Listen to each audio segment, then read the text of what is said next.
Welcome to Upleveling, the podcast dedicated to building better leaders, smarter systems, and bigger results. Hello, and welcome back to another podcast episode. I am so happy to be here this morning, and I have something really fun to talk about today. So, I recently moderated a women's leadership panel for our local Chamber of Commerce. This is actually the 6th year of the event, and I believe the 4th year that I have been honored to be the moderator of the panel. And so I thought it would be helpful to talk with you and share what we discussed on this panel and kind of how everything works. So I'm really thankful that this is something that I've been asked to do, and I also get a lot of leeway with the questions, the topics, and shout out to Joey at our chamber. He just lets me run with it. So that's always fun. But I think he lets me do that because I've done a good job in the past. But what I like to do, I'm going to talk about, like I said, the topics that we discussed and kind of how that comes about, so you can kind of see my process behind the scenes. But so this is an event, like I said, it's every year, it's always in April, and it's a women's leadership panel. So there's usually about 150 women in attendance, so a very diverse crowd from, business owners to employees to women just getting started in their career to women who are on the cusp of retirement in their career. So very diverse group. And what I like to do is I give a lot of time and thought into this panel. And what I like to do is kind of look and see what is currently being discussed online and social media and in business groups and things like that, so that the topics are relevant. And I know that it's usually things that people are going to care about. So that's usually where the topics come from, is I'm doing a lot of research or things that I'm observing. I do run a CPA firm, so I talk with a lot of business owners. So some of these topics might be conversations that I'm already having or that are kind of coming up, as well as things that are coming up for me personally. I'm running a business and I've got a team of employees that I'm managing and leading. And so some of these topics are very relevant because they're things that I am going through. And I know that if it's something I'm experiencing, that other women are probably experiencing as well. And I want to make sure that we're talking about things that matter. And sometimes it's topics that aren't being talked about. And so that's why I like to kind of bring them to light. And I always like to talk about things that, like I said, maybe aren't being talked about, but some positives and some negatives, so we can just bring a bunch of perspective. So the panel itself is usually pretty diverse as well, because we like to have a panel that is a diverse group, so that we can have different feedback. So that's different industries, different ages, just different people that are in different parts of their career. Typically, these are people too that are leading other people, because I think that has a lot to do with what we talk about and some of the struggles that we're going through or that women may see. And so that's a short synopsis of like how that comes about. So, what I hope for you today is that as you listen to this, that you walk away inspired or empowered to, make changes in your life, or to have a greater understanding of what's going on in the business world so that you can be more impactful. So let's kind of hop into it. I typically come up with different themes, and that I know I can weave between 3 and 5 different themes or topics throughout the conversation. And then I'm going to bring it back like as a whole in the end to kind of recap that journey that we have taken the panel and the audience on. So the first thing we really dove into this year was talking about identity and thoughts. And, one of the things I like to point out is that our thoughts are very powerful, and, we spend the most amount of time with ourselves. And so if we're having negative thoughts or if we're saying negative things, like that really impacts our life. But a lot of times that is subconscious. And so it's not at the forefront of our thoughts of, hey, no, it is at the forefront of our thoughts, but it's not something we think about, and it's not something we think about changing until it's pointed out. Another thing that we like to point out is, these are things you may be saying to yourself that you would not dare say to your best friend or to a coworker or someone that, you respect. And so you really need to think about, hey, why am I talking to myself this way? And that could even be simple things like, oh, that was dumb, or, I made that mistake again, or I can never do this, I can't achieve that, or that person's so lucky. Because you tell yourself these things over and over and don't really think about it, but then your brain starts to believe them, and that's why you can't get to the next level. So you need to really think about, like, what are you absorbing? And these can go really deep. I've worked really hard with my business coach on this, and here's the thing, that if you can get to the point to where you can recognize when you're talking negative to yourself, that is when you start to be more successful, because that's kind of step one. Recognize the problem, and because you can't change what you don't see.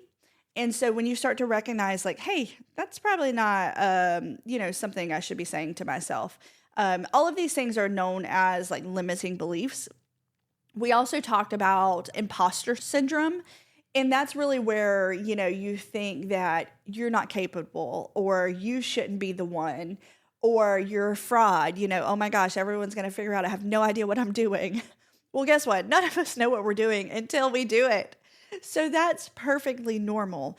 But what you need to do is recognize when you're having those thoughts and realign to something positive. And so that would look something like, hey, it pops into your brain of like, oh my God, I'm a fraudster. I don't know what I'm doing. I don't know how to lead this team. I don't know how to grow this business. I don't know how to do this thing. Recognizing in that moment when you're saying that, and then reframing it of, hey, I might not know how to do X, Y, and Z, but I know that I can figure it out. I know that I can figure out the next step. I know that I can hire someone who could help me, or whatever it is. I know I can come up with a plan to get from A to B. And you start to realign those thoughts. That's where you start to build confidence, because you're like, hey, I can do this. I can figure this out. I might not know this thing right now, but I will soon. And so recognizing that those beliefs, those thoughts that you're having with yourself, is what is standing in between you and what you want, or you and your goal, or you and your next level of success. So work on yourself, work on your thoughts, work on your self-identity, and that is where you will start to unleash power. We talked a little bit about this too, as far as like, one of our panelists was a newer business owner and she's younger. So we talked about like, hey, what made you step out of your comfort zone and into a new business? She shared a lot about, just really being brave and having confidence. And even though she had no idea how to run a business, she had no idea what that entailed, she was confident enough to know that she could figure it out. And I think that was really powerful. That's such a great conversation to have, is knowing that it's okay to feel out of your comfort zone. Another panelist talked about having failure, and like that is really where we learn. And you can't learn lessons without failing. You can't get better without failing, because you just don't know what you don't know until you do it. And I thought that was super impactful, that, there's a term called failing forward. And so getting comfortable with being uncomfortable, comfortable with failing, and knowing that you're going to fail. Now, there's different levels of failure. Some are small, some are large. We hope to avoid the really large ones, but guess what? It happens. And that is where we learn. That is where we get better. And that is where we up level. So we're going to be comfortable with failing. We're going to be comfortable with learning to be confident in ourselves and just being brave and going after what we want. So our next topic we kind of dove into was ambition. I thought this was really a conversation that needed to be had right now, because There's a term going around, and I've read about it, not a lot, but it just kind of keeps popping up on my radar, and it's called soft ambition. And that's generally in women where we're just not raising our hand for the next thing. We're not stepping in to higher powers. We're not stepping into leadership. We're not asking for more. We're not putting our hand up. And the reason is we're tired. We're coming off of hustle culture, and we're coming off of this culture of thinking we need to be everything to everyone. We're struggling with perfectionism and learning to let that go. So what needs to happen with this soft ambition is knowing that it is okay for you to ask for more. It is okay for you to raise your hand and say, I want something different, or, hey, I want to be in charge of this project, or whatever it is that you want. It is okay to set these big goals and go after them. And what I want you to realize is no one's going to come for you and push you into that. That is going to be your responsibility. So no one's going to come to you and say, hey, do you want a big raise? That is your responsibility to go after. Now, one of the things I pointed out is if that is you and you deserve a raise, or that's something that you want, or you want a promotion, ask for what you want, but you better come with some data and some numbers. So if you're not getting what you want, it's time for you to ask for that, but I want you to plan that conversation. You need to come with facts and you need to come with data. That looks like having a conversation of saying, hey, in the past year, I accomplished X, Y, and Z. I helped the company make more money. I helped the company reduce expenses. Those are the things that are going to get you more money in your job. And I'm assuming this is like in an employee position. We'll talk a little bit about a business position in a minute. But what I want you to recognize through all of this is you have to go after what you want. You can't sit back and wait for things to happen to you or for you, because it's just not going to happen. Also, I really liked just getting their opinions, I guess, on ambition, and, asking the question of is that something that have they always been ambitious people? And it was a very interesting conversation because I think it was kind of blended. A couple of them had not, and a couple had. And so I think that just shows you we're still very diverse in what we want or what we think happens. And that's okay. We can still be a leader without wanting, to 10x everything. You don't have to be someone who is shooting for the stars if you don't want to shoot for the stars. That was a lesson that came out of this is not only are we going to ask for what we want, but get clear in what we want. You don't have to be a rock star if you don't want to be a rock star. That is okay. We need to define our own definition of success. And it's okay for that definition to be different for each of us. And I think that's really important, especially as women, because we tend to compare ourselves to others. We compare ourselves to what's happening online. And it's just not true. If your definition of success is being a homemaker and taking care of the home and the children and doing that full time, that is fantastic. And you need to go after that if that's what you want. Now, if you want to run a 7-figure business, that's fantastic also. Go after that. So get clear on what your definition of success is for yourself, and don't let society define that for you.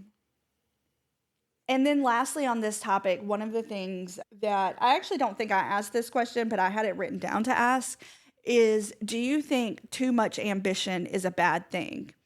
I think as women, sometimes we're raised to think that, too much money is greedy, or asking for too much is, we don't deserve that. We need to kind of sit in the back and be quiet. I don't think that's true, because ambition is, not just wanting more money, it's more impact and more influence. And scientifically, that is what we see from women is they're wanting the impact. They're wanting the influence to make their businesses better, meaning making it a better place for other people to work, making our community better and giving back. and donating time and doing all of these things. And what I want you to realize is I know we want more impact and we want more influence, and we can have those things if we make more money. Money is what leads to those things. And I think that's kind of a downfall of women is sometimes we feel like in business, like, oh, I don't need to ask for more because I really like that I'm making a difference. Well, guess what? You can make more money and make a difference. In fact, I would make the argument that you could make a bigger difference if you made more money. So don't get those two things confused. It doesn't have to be either or. It can be both. And that is what I want for you. All right, so our next topic was money. I thought this was going to be really fun because I don't think this is something we've talked about on this panel in past years, but one of our panelists was a financial advisor, so I thought there's no way we can't talk about money.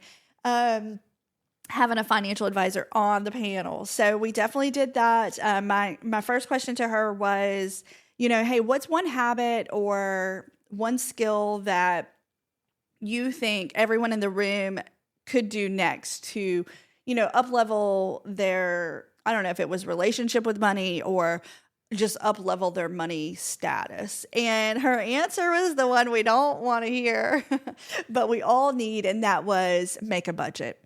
We tend to do that in our businesses, but we don't necessarily do that in our home life. And maybe you guys do. It's not something I've done.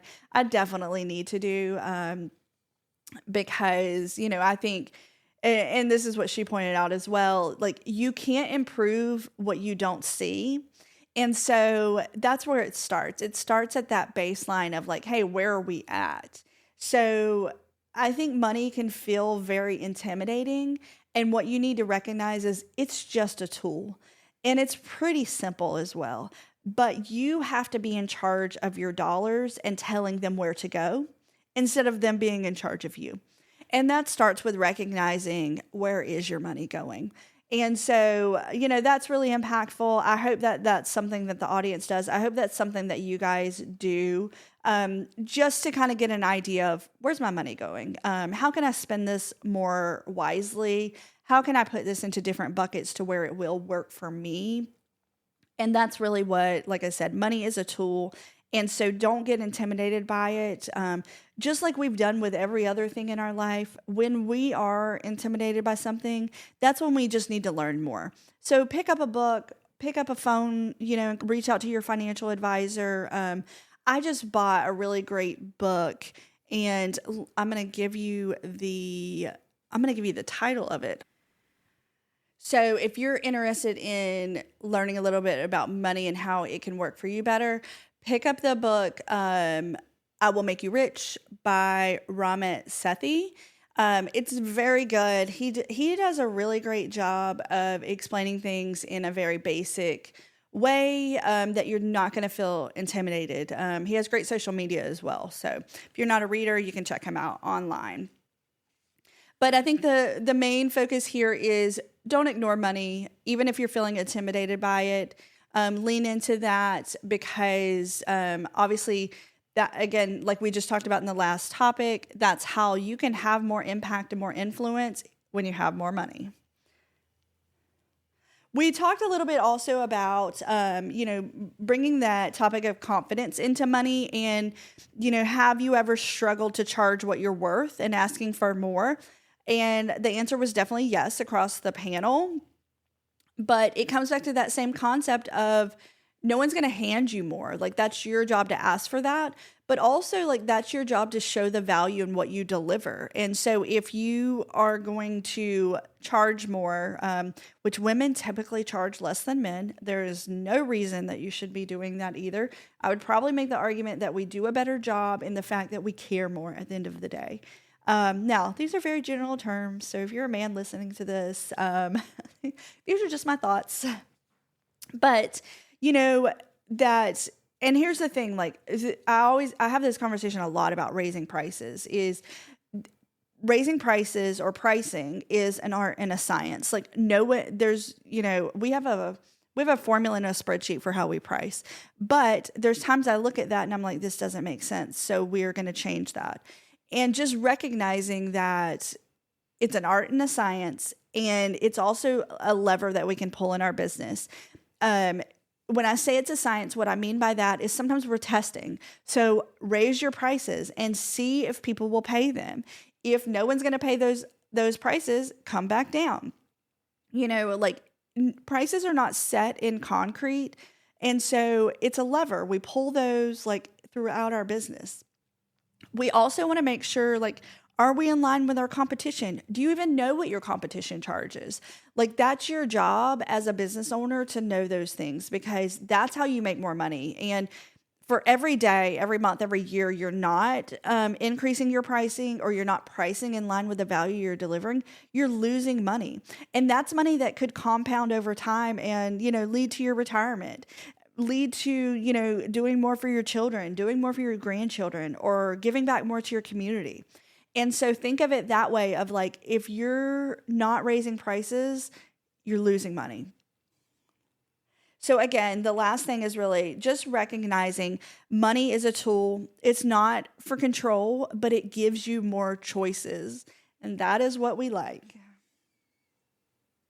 Next, we talked a little bit about trade-offs. I thought this was a really important conversation to have, because as women, we think that we can have it all and we can do it all. And that is true. I would make the argument that we can't do that all at the same time, though, without trade-offs.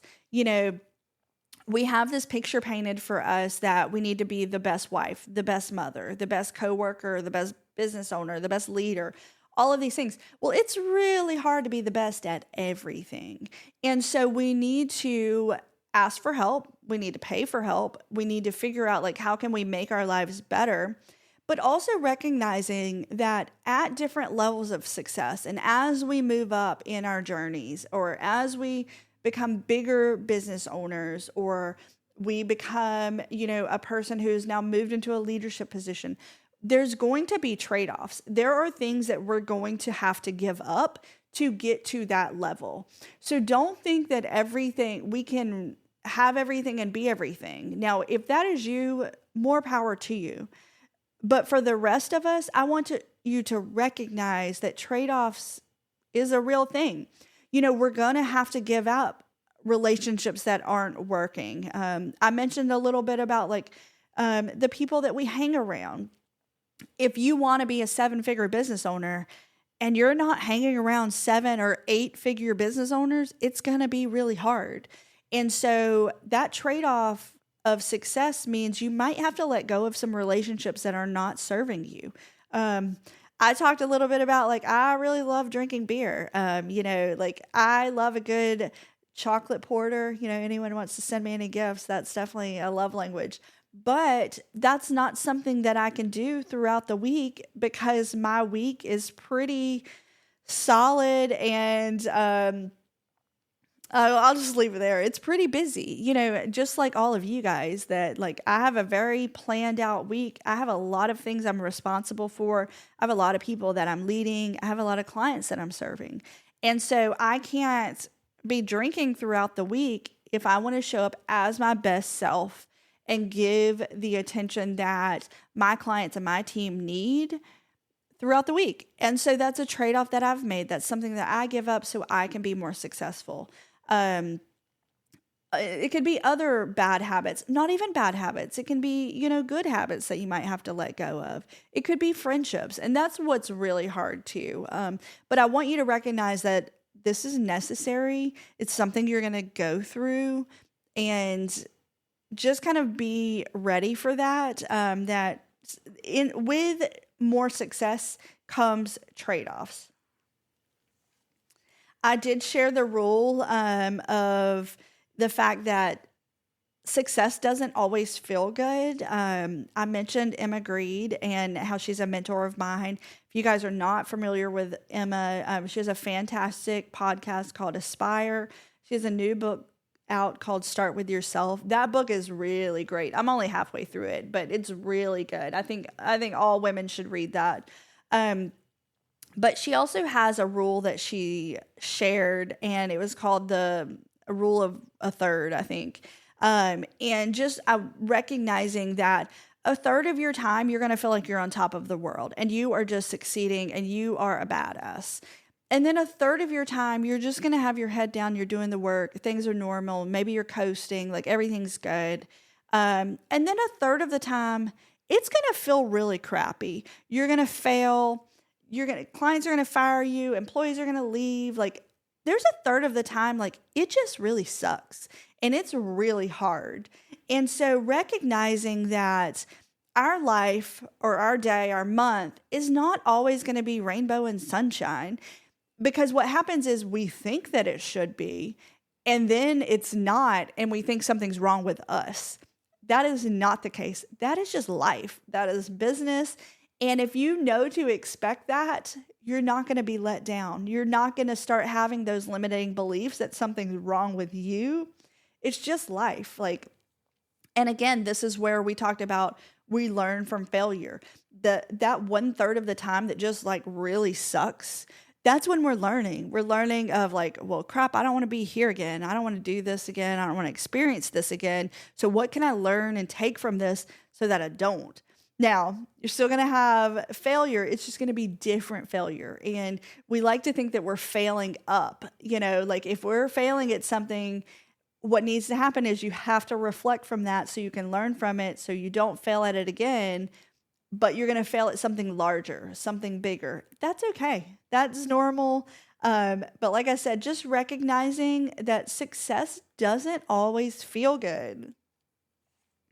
And our last topic that we kind of wrapped up with, I felt like I could not have a panel of women talking about leadership and not touch on AI, because this is something that I think a lot of women want to avoid and they don't want to talk about, they're not digging into.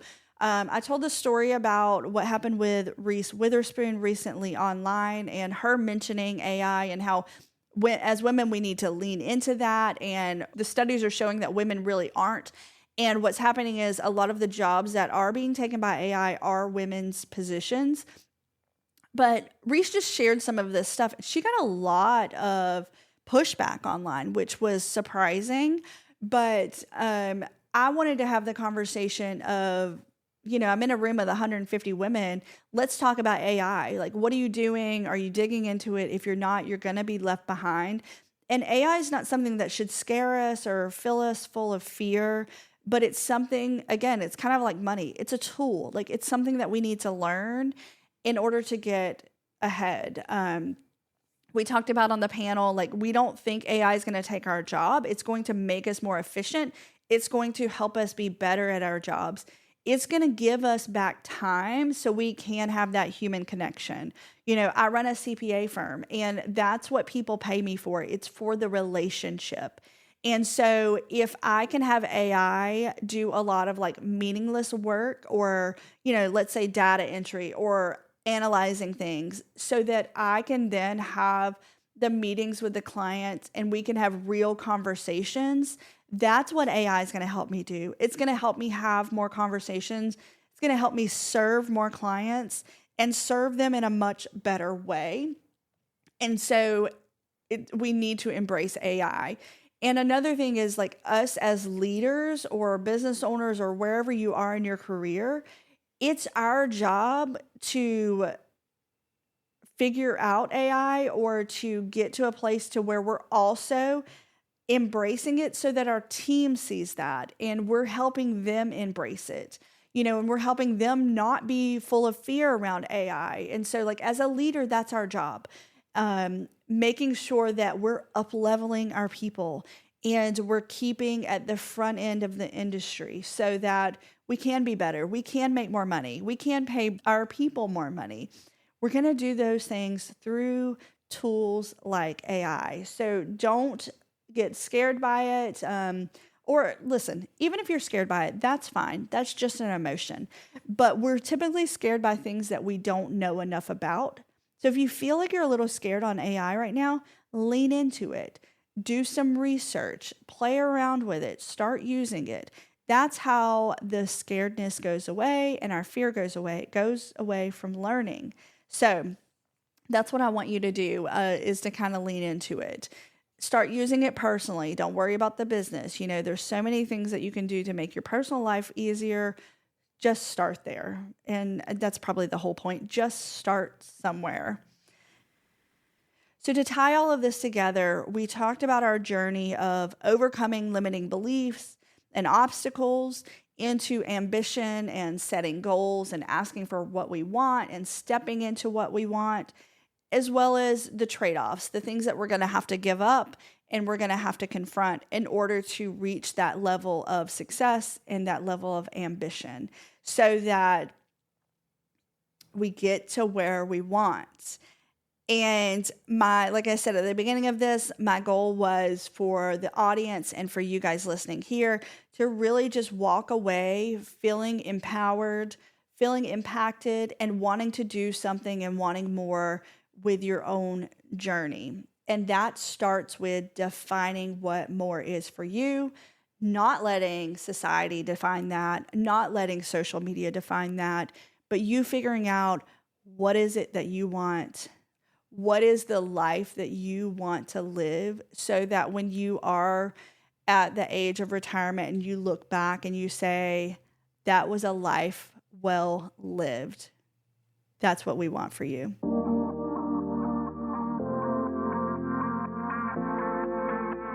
Thanks for tuning in to Upleveling. If you found value in today's episode, be sure to subscribe and leave a review. It helps more entrepreneurs like you discover the show.